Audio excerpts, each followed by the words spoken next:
बिस्मिल्लाहिर्रहमानिर्रहीम। आजकल बहुत से लोग अपनी औलाद को आक कर देते हैं, उसको जायदाद से महरूम कर देते हैं। इसके लिए वो कभी अखबार में ऐड निकालते हैं, कभी रजिस्टर्ड वसीयत कर देते हैं। सवाल ये है कि क्या इस तरह आक कर देने से कोई औलाद शरअन मीरास से महरूम हो जाती है? इसका जवाब ये है कि इस तरह आक कर देने से कोई भी औलाद शरअन मीरास से महरूम नहीं होती। जो लोग आक करते हैं उनका मकसद ये होता है कि जो औलाद नालायक है, नाफरमान है, उसको अपनी जायदाद से, अपनी दौलत से महरूम कर दिया जाए। गोया कि वो उसको इस तरह सज़ा देना चाहते हैं। इस सिलसिले में बुनियादी बात यह है कि मीरास का ताल्लुक़ फर्माबरदारी और नाफरमानी से नहीं है, लायक होने और नालायक होने से नहीं है। इसलिए कि जो आपका बेटा है उसका आप डीएनए नहीं बदल सकते हैं, उसका खून आप तब्दील नहीं कर सकते हैं, उसकी रगों में आप ही का खून जारी है। इसलिए आप जितनी कोशिश कर लें, आप उसका नसब नहीं बदल सकते, उसका डीएनए तब्दील नहीं कर सकते। इसलिए आपकी मीरास से वो महरूम भी नहीं होगा। आमतौर पे होता यह है कि जिस बेटे को महरूम कर दिया जाता है, दूसरे भाई उस पर कुछ नहीं बोलते हैं और वो उसका हिस्सा लेकर के इस्तेमाल करते हैं। याद रखिए कि जो दूसरे भाई उसका हिस्सा इस्तेमाल करते हैं वो गासिब हैं शरीयत की नज़र में, वो उसके हक़ पर डाका डालने वाले हैं। क़यामत के दिन ऐसे भाइयों से मुआख़ज़ा होगा और उनसे उस भाई का हक़ वसूल किया जाएगा जिसका हक़ उन्होंने दुनिया में दबा लिया था।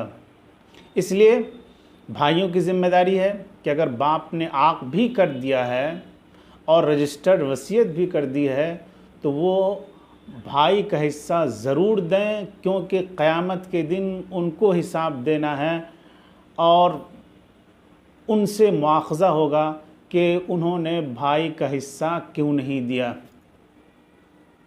अगर वो नहीं देंगे तो हराम माल खाने वाले समझे जाएंगे।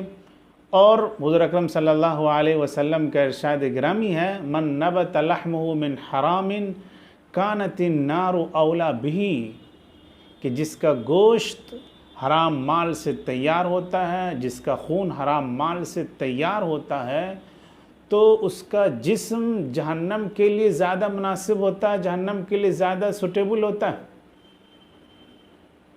दूसरी बात यह है कि बहुत से लोग बेटी को जहेज़ दे देते हैं और ये समझते हैं कि अब विरासत में इसका हिस्सा ख़त्म हो गया।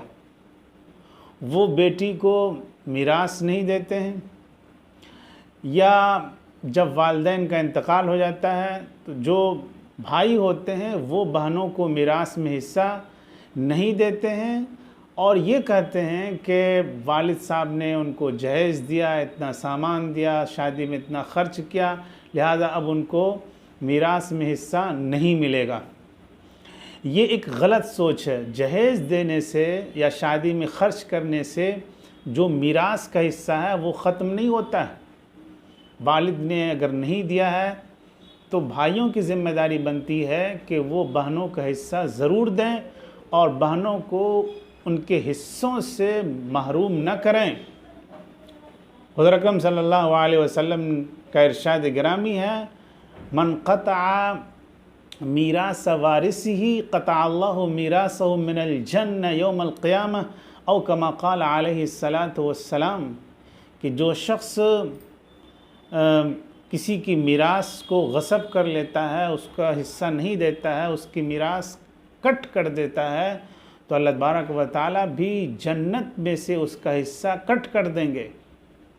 तो अगर किसी को मीरास की वजह से जन्नत से महरूम कर दिया जाए और जन्नत में दाखिल न होने दिया जाए तो ये कितनी बड़ी महरूमी की बात होगी अगर आप अपनी बहनों का मीरास दबाते हैं, अपने भाई का मीरास दबाते हैं, किसी और का मीरास दबाते हैं, तो याद रखिए कि क़यामत के दिन अल्लाह तबारक व तआला आपको जन्नत की मीरास से महरूम कर देगा।